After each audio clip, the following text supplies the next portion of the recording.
Bom, pessoal, boa tarde. Vamos dar início à nossa aula de hoje com antiarrítmicos. Antes de falar um pouco dos antiarrítmicos, a gente tem que voltar um pouquinho na fisiologia do coração. Então, a fisiologia normal do coração. O coração, ele é uma bomba mecânica e uma bomba elétrica. Então, o coração, ele possui fibras musculares que são responsáveis pela contração e pelo relaxamento muscular.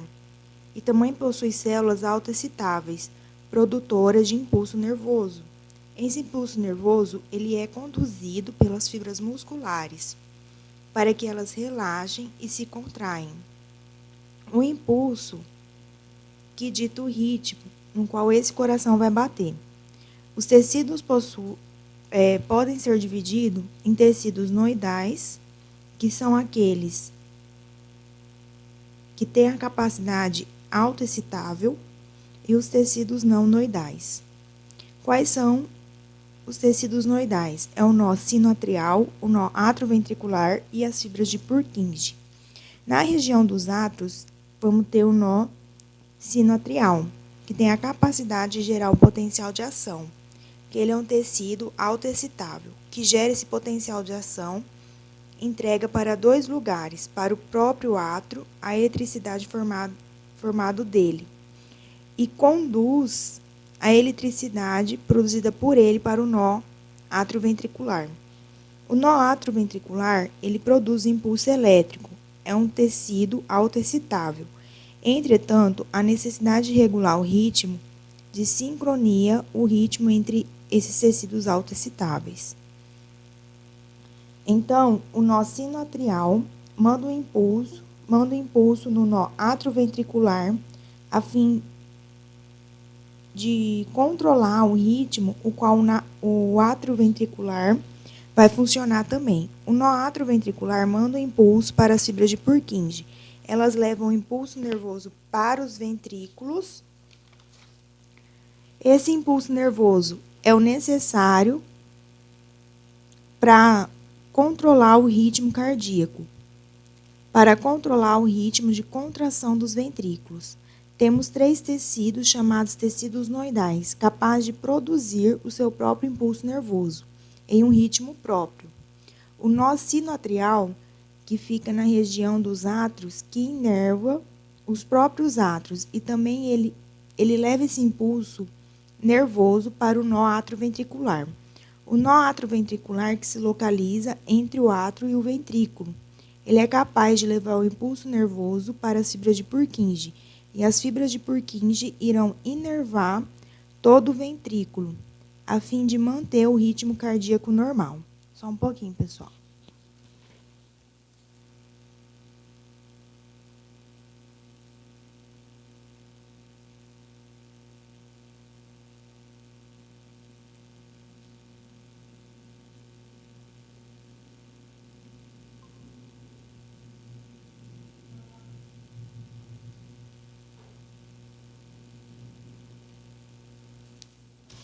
Então, vamos continuar. A fisiologia do coração normal. Como que funcionam os tecidos noidais e os tecidos não noidais? Eles precisam funcionar no rítmico típico característico. O nó sinoatrial ele funciona numa frequência pré-definida, de 60 a 100 vezes por minuto. Ele manda um impulso nervoso para o nó atrioventricular. O nó atrioventricular, a frequência típica é de 50 a 60 vezes por minuto. Vai manter o impulso para as fibras de Purkinje, que trabalham em uma frequência entre 30 e 40 vezes por minuto. Isso significa que o nó sinoatrial e o tecido noidal mestre, que manda o impulso nervoso em uma frequência alta, para que o nó atrioventricular, em uma frequência um pouco menor, controla as fibras de Purkinje.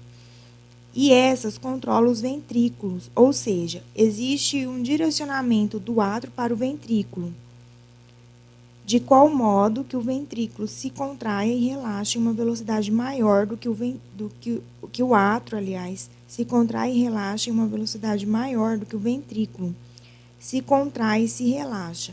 Ou seja, há uma necessidade do fluxo sanguíneo sempre sair dos átrios para os ventrículos e dos ventrículos para toda a circulação sanguínea. É por essa razão que o fluxo sanguíneo segue sempre no mesmo sentido.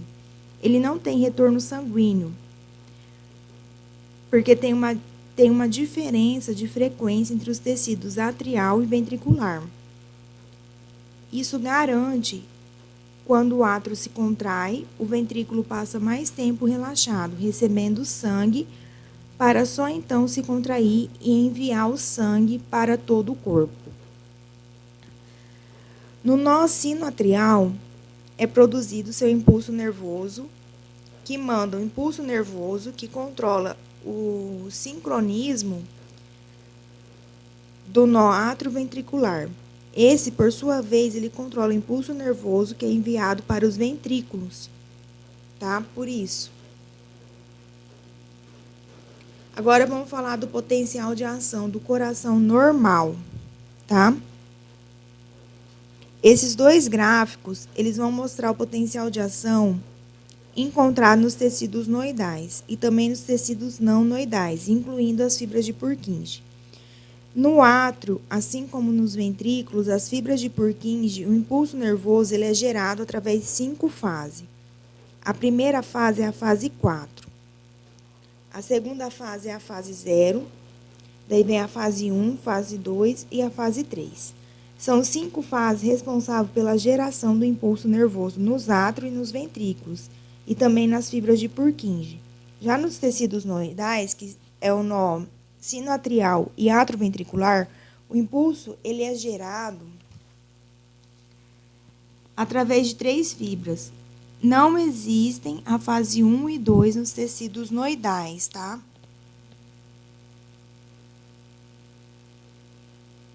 O potencial de ação do ventrículo é o mesmo potencial de ação que nos átrios. Possui uma semelhança. Tá? O que muda é a velocidade, o tempo que esses potenciais vão acontecer.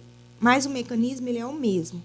Na fase 0, tem um aumento do impulso nervoso, ou seja, é quando a célula ela se despolariza. No ventrículo, temos as fibras musculares. Quando essas fibras musculares se despolarizam, significa que o músculo vai se contrair. Então, no momento da contração, há uma abertura dos canais de sódio. O sódio ele é muito concentrado fora da célula. Quando os canais de sódio se abrem, há um influxo de sódio para dentro da célula.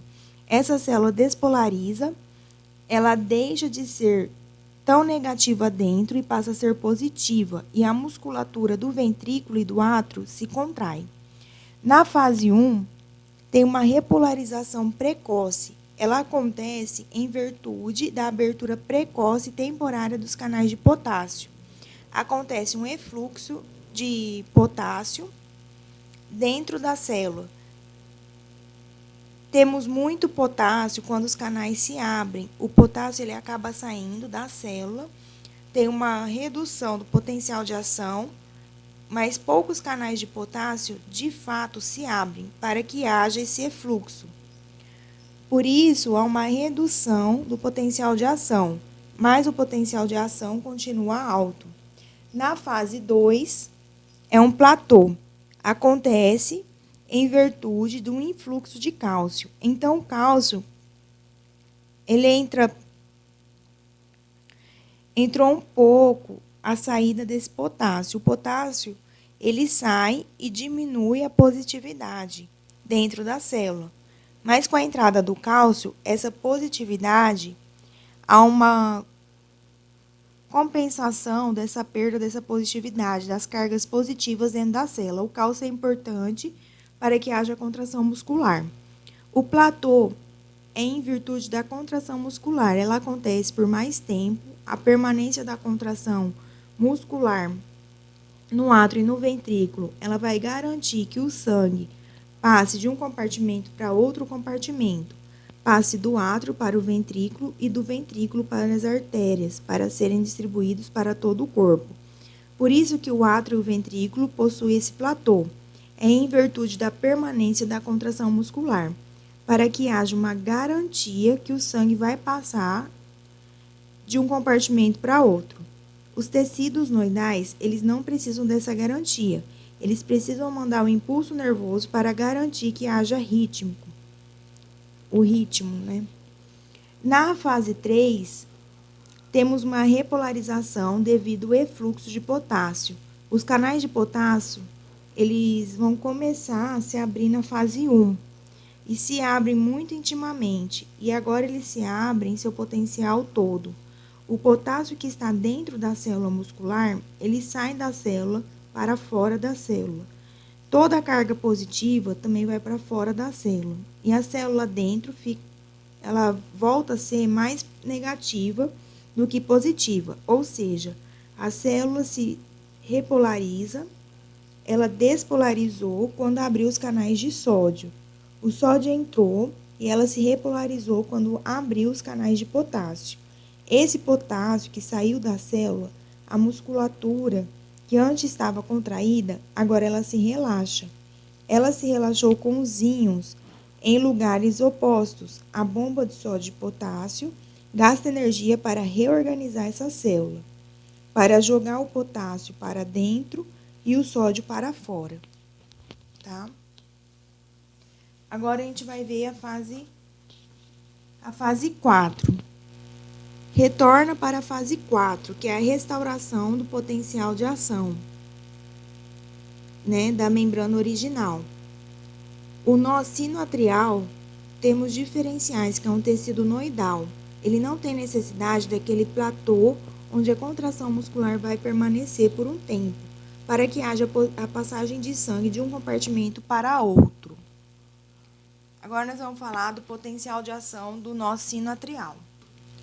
Temos 3 fases. O potencial de ação do nó sinoatrial acontece em 3 fases.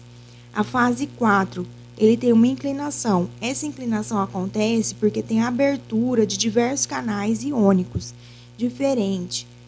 Então, vai ter um influxo de sódio, entra sódio, a abertura dos canais de potássio sai dos canais de potássio e tem um influxo de cálcio.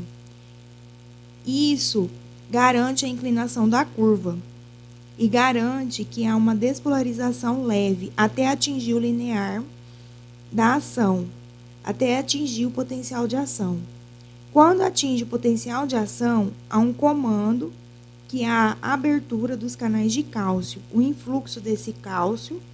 O cálcio que entrou na célula em pequena quantidade, na fase 4, agora ele entra em todo o seu esplendor.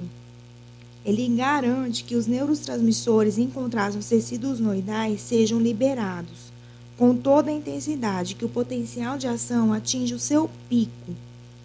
Acontece uma despolarização da membrana imediata. Após a despolarização da membrana, há uma abertura dos canais de potássio. Isso garante um influxo de potássio e a membrana volta a ser repolarizada. Então, vai acontecer uma despolarização rápida, uma repolarização também muito rápida, sem intervalo. Isso acontece no nó sinoatrial e também no nó atrioventricular. O potencial de ação no coração normal. O nó sinoatrial, ele funciona em uma frequência mais alta, né? O potencial de ação do átrio, ele acontece em 5 fases. No átrio-ventricular, a frequência é menor. Então, aqui a gente tem o miocárdio, o endocárdio e epicárdio, que acontecem em 5 fases, com frequência menores. Quando a gente une tudo esses potencial, no gráfico, a gente observa um gráfico muito parecido com esse aqui de baixo, que é o gráfico observado no eletrocardiograma. O gráfico, ele é encontrado no eletrocardiograma.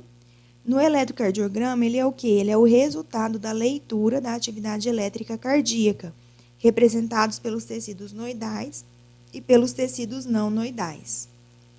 O período refratário, ele é o quê? Quando o átrio ele se contrai e se relaxa, quando o ventrículo se contrai e se relaxa, Para que não tenha um desgaste cardíaco, há necessidade que o próximo impulso nervoso, que é levado um tempo para provocar uma nova contração atrial e uma nova contração ventricular e um relaxamento, esse intervalo entre eles de espera vai esperar um pouco entre dois batimentos cardíacos, que é chamado de período refratário. Então, é quando o coração, nesse intervalo, ele tem que esperar 2 batimentos. A despolarização e repolarização vista no eletrocardiograma. O início do gráfico é a resposta da contração atrial, que é a onda P. No final do gráfico, é a resposta da contração ventricular. Observamos 3 ondas, que é a onda P, o complexo, ou onda QRS e a onda T. Daí vamos ter os intervalos. Os intervalos é o espaço entre uma onda e um segmento, né? Porque você pode ver, o segmento é a linha reta. Aqui a gente tem um intervalo PQ, tem um intervalo QT e tem o segmento ST.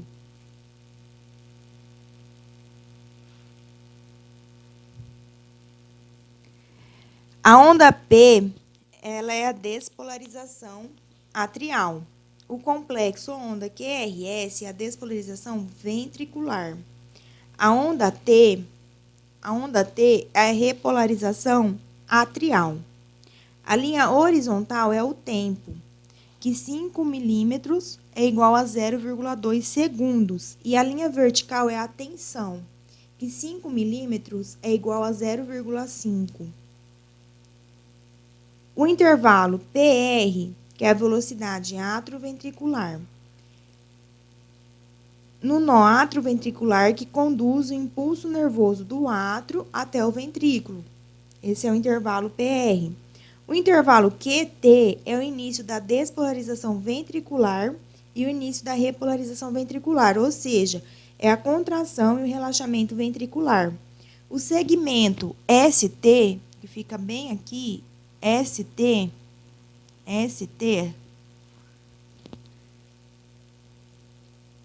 é o final da despolarização ventricular e o início da repolarização ventricular, o tempo que ele permanece contraído.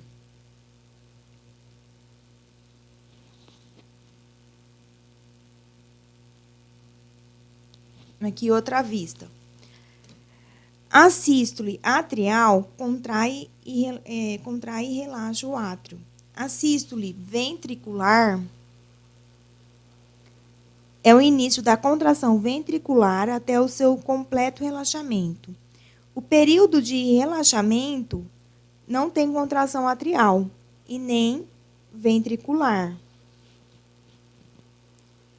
Tá? Aqui a sístole atrial, ela dura 0,1 segundo, a sístole ventricular 0,3 e o período de relaxamento é 0,4. É quando não tem contração nem atrial e nem ventricular. Na sístole ventricular, é o início da contração ventricular até o relaxamento completo dos ventrículos. Na sístole atrial, é quando contrai e tem um relaxamento do átrio. Vamos entrar nas arritmias.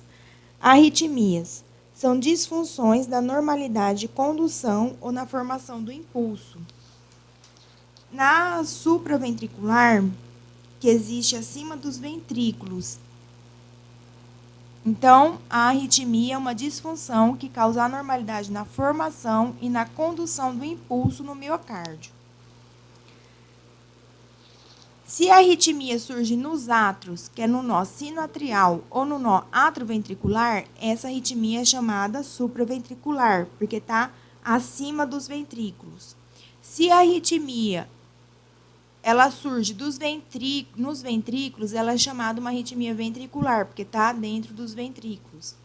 As causas de arritmia: arteriosclerose, espasmo coronário, bloqueio do coração e isquemia miocárdica.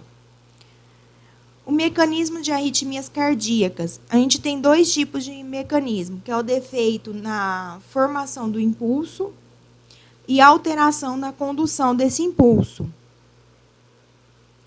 Então, o nó sinoatrial, ele pode ter algumas disfunções que vai impedir o impulso nervoso seja formado. Automaticidade alterada, que é a capacidade de gerar o impulso, vai estar alterada, que pode ser alterada de forma fisiológica ou de forma patológica. De forma fisiológica, está alterada principalmente relacionada ao sistema nervoso autônomo. Então, a automaticidade alterada vai ter uma intensificação do automatismo, vai ter uma estimulação beta-adrenérgica, uma hipopotassemia. Com isso, vai acelerar a frequência e a acetilcolina, que vai reduzir a frequência. Vai ter um batimento ectópico, vai ter uma frequência das células marca-passo latente, que é maior do que no nosso sinoatrial. Nós vamos ter também uma lesão tecidual direta, que é o infarto do miocárdio. Essa atividade defragada. O potencial de ação normal, ele deflaga a despolarização anormais adicionais. Vai ter uma pós-despolarização precoce, que acontece antes da repolarização, e uma pós-despolarização tardia, que acontece depois dessa repolarização. A pós-despolarização precoce, a gente vai ter o quê? Os canais de cálcio vão se recuperar da inativação. Então, a gente viu que a precoce ela vai ocorrer antes da repolarização.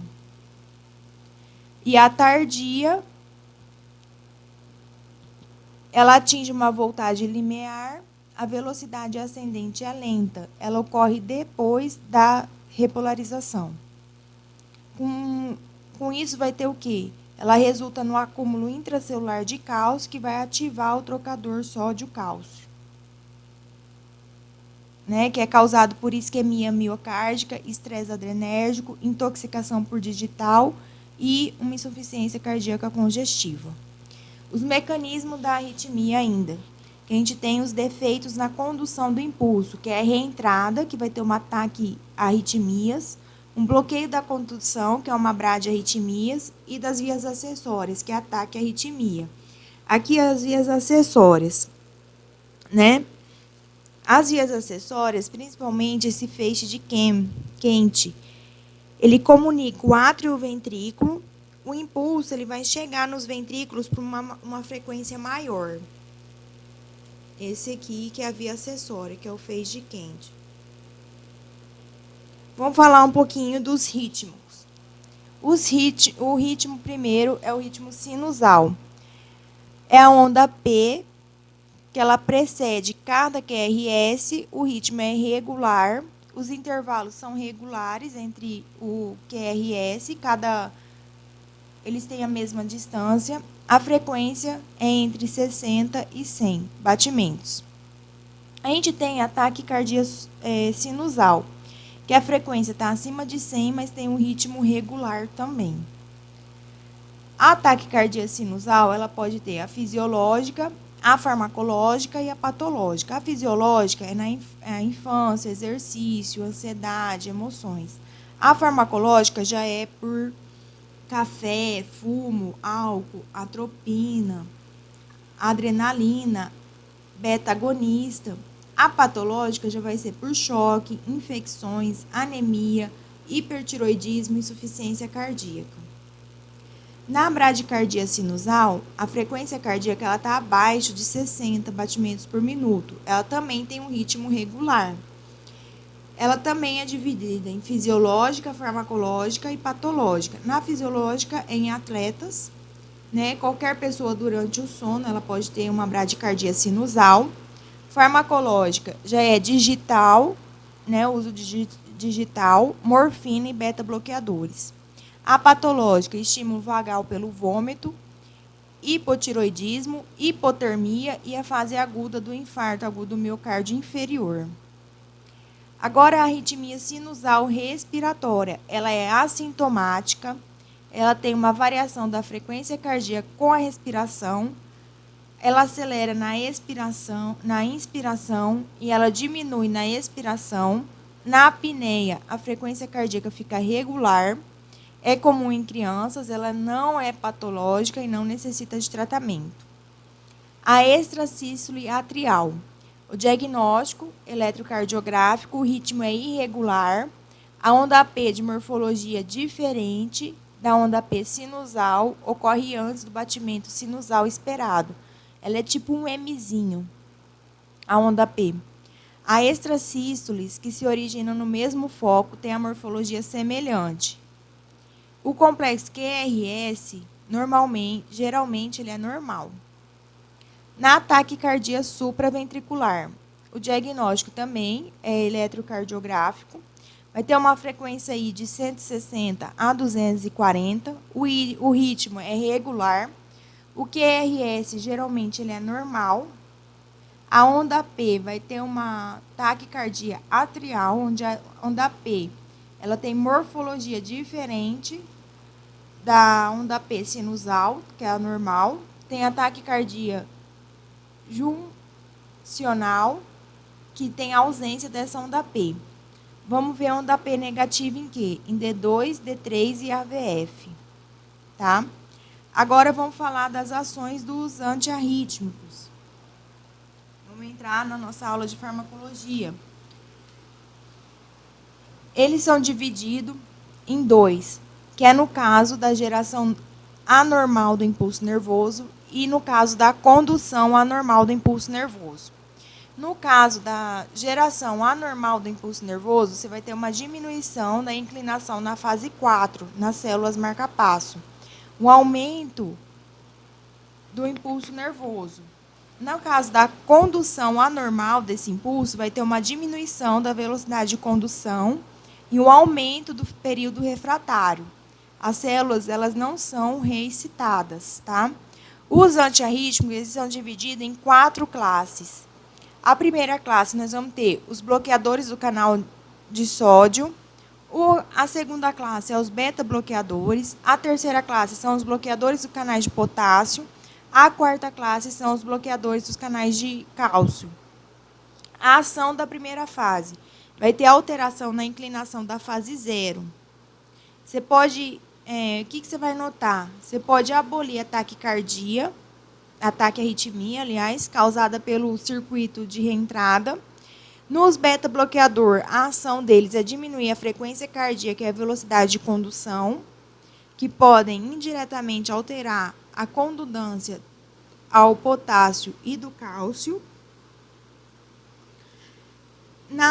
Nos bloqueadores dos canais de potássio, vai ter um aumento do potencial de ação do período refratário e um atraso, né? Vai atrasar a repolarização. Você vai inibir a taquicardia por reentrada. Nos bloqueadores dos canais de cálcio, vai retardar a taxa de aumento da fase 4 e no nó sinoatrial, diminuir a velocidade de condução no nó sinoatrial e no átrio ventricular. Nós vamos estar falando de cada um. Aqui é a classe 1, né? A fase 1, que eles vão bloquear a fase 0 e a fase de despolarização. Então, ele é dividido em um A, um B e um C, que é a classe 1A, que é dividida. A primeira classe, que é dos bloqueadores do canal de sódio. Eles são divididos em um A, um B e um C. Um A vai ter um bloqueio moderado dos canais de sódio. Um B, bloqueio leve dos canais de sódio. E um C vai ter bloqueio forte dos canais de sódio. Um A é uma pequena redução na fase 0. Um B, efeito liminado da fase 0. E o C vai ser grande redução da fase 0. Um A vai ter prolonga o período refratário pelos bloqueios, né, de vários tipos de canais de potássio. Um B vai reduzir o período refratário, que ele vai bloquear os canais de sódio da inativação tardia. Um C, ele não interfere no período refratário. Um A vai prolongar a duração do potencial de ação e da repolarização. Um B, encurtar a duração do potencial de ação e da repolarização. E um C, nenhum efeito na duração do potencial de ação e da repolarização. Um A vai prolongar os intervalos PR e o QRS. Um B, um intervalo QT inalterado ou levemente encurtado. Um C, prolonga fortemente os canais PR e QRS. Então, a classe 1A, ele aumenta o tempo da despolarização, que vai acontecer em sua plenitude, e ele vai bloquear os canais de potássio e vai prolongar a repolarização. Quem é 1A? São as quinidina, procainamida e a disopiramida. A classe 1B, que vai ter um leve bloqueio dos canais de sódio. Ele não tem alteração na despolarização, que vai mexer a lidocaína. Né? Ele vai promover uma repolarização precoce. Então, quem faz parte desse grupo é a lidocaína e a metiletil. Um C ele vai ter um bloqueio dos canais de sódio intenso e não tem bloqueio dos canais de potássio. Quem faz parte desse grupo é a propafenona e a flecainida. Tá? Aqui é a diferença de um A, de um B e de um C para vocês. Um A, ele está relacionado com a fibrilação atrial, com a contração atrial prematura, contrações ventriculares prematura, taquicardia ventricular e a síndrome de Hoff-Parkinson-White. Um B, ele é usado nas disarritmias ventriculares, somente com contrações ventriculares prematuras, taquicardia ventricular e fibrilação. E um C é usado na fibrilação atrial paroxística. O que a gente vai encontrar no eletrocardiograma? Do 1A, vai estar aumentado o complexo QRS no intervalo QT. 1B vai estar diminuído o intervalo QT. E na classe 1C vai estar muito aumentado o complexo QRS. Então, comparação entre os antiarrítmicos da classe 1A, 1B e 1C quanto ao seu efeito nos canais de sódio e o período refratário. Os bloqueio dos canais de sódio, a mais eficácia é 1C, os fármacos de 1C. Quando tem um aumento do período refratário, mais proeminente é 1A, que vai atuar. Então, agora nós vamos estar falando da classe 2. A classe 2 é os beta-bloqueadores, que eles vão diminuir a frequência cardíaca e a velocidade de condução e podem indiretamente alterar a condução do potássio e do cálcio, tá? Então, eles vão agir aqui nessa fase. Eles agem na fase 4. Eles vão alterar a forma com que o sistema nervoso simpático ele estimula as fibras cardíacas. A seletividade de beta 1 e beta 2. Beta 1 ele é seletivo. No coração vai ter uma bradicardia, um inotropismo negativo, vai diminuir a força de contração. No pulmão, ele vai ter um broncoespasmo. E os efeitos periféricos, metabólicos e na circulação. Os não seletivos, eles são similar cardíacos, né? Os não seletivos, similar cardíacos, pulmonares e periféricos, eles são mais intensos. Aqui mostrando que no sino atrial é beta 1 que vai atuar, no átrio ventricular beta 1 também. Nas fibras de Purkinje é o beta 1 que vai atuar, atrial é o beta 1. Só uma relaçãozinha aí. As ações dos betas bloqueadores, que vocês vão ver, vai ter um inotropismo negativo, dromotropismo negativo. Só para dar uma olhada. A ação dos betas bloqueadores, então, eles vão diminuir a inclinação da fase 4 da despolarização. Eles vão causar um bloqueio da liberação adrenérgica.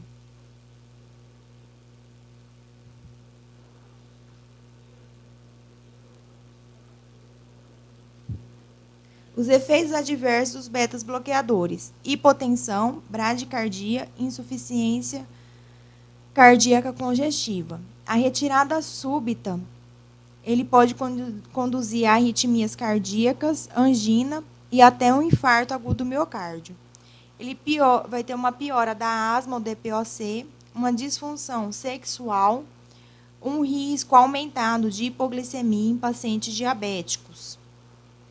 Agora nós vamos estar falando da última classe de antiarrítmicos, que é os bloqueadores dos canais de cálcio, que ele retarda a taxa de aumento da fase 4 no nó sinoatrial. Vai ter uma diminuição da velocidade de condução no nó sinoatrial e atrioventricular.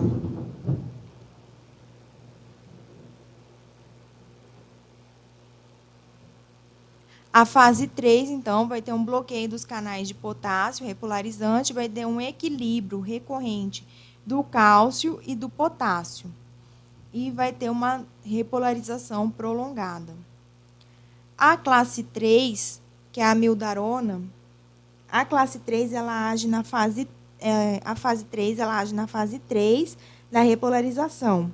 Ela aumenta o tempo de despolarização e aumenta o tempo da contração muscular. A indicação da amildarona é o quê? Extrasístole atrial ou ventricular em paciente com disfunção ventricular em beta 1, interrupção da taquicardia paroxística supraventricular, recorrência dessa taquicardia paroxística supraventricular, uma reversão da fibrilação atrial, vai ter uma manutenção do ritmo sinusal com doença estrutural, profilaxia morte súbita, após beta-bloqueador e IECA com arritmia ventricular, taquiarritmia ventricular não sustentada, mais chagas, mais uma disfunção ventricular. Aqui são alguns efeitos adversos da amildarona. No cardiovascular, vai diminuir a função do nó atrioventricular ou no nó sinusal, né?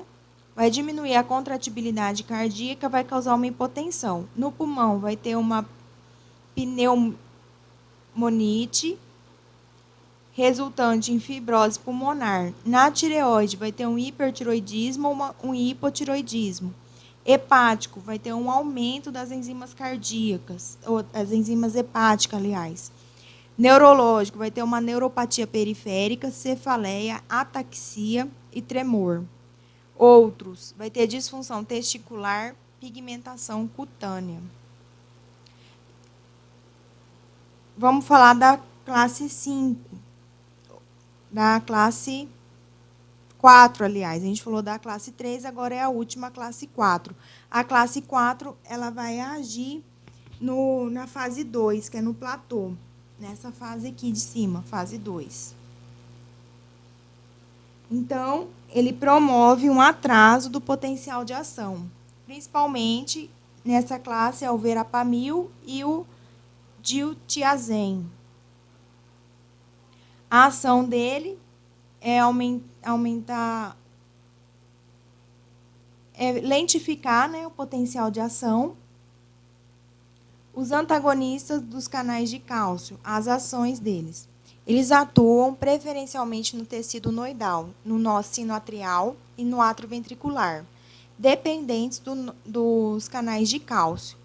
Ele tem pouco efeito sobre os tecidos dependentes dos canais de sódio, rápido, que é na fibra de Purkinje, músculo atrial e ventricular. Torna mais lenta a ascensão do potencial de ação nas células no nó atrioventricular.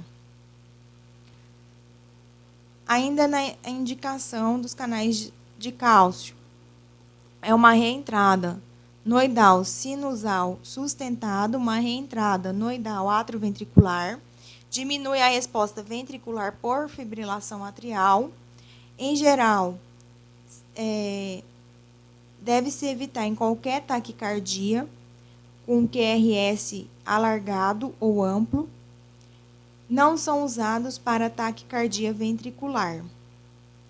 E os efeitos adversos, que é hipotensão, bradicardia, bloqueio atrioventricular quando associado ao beta-bloqueador, ou em paciente com disfunção do nó sinusal.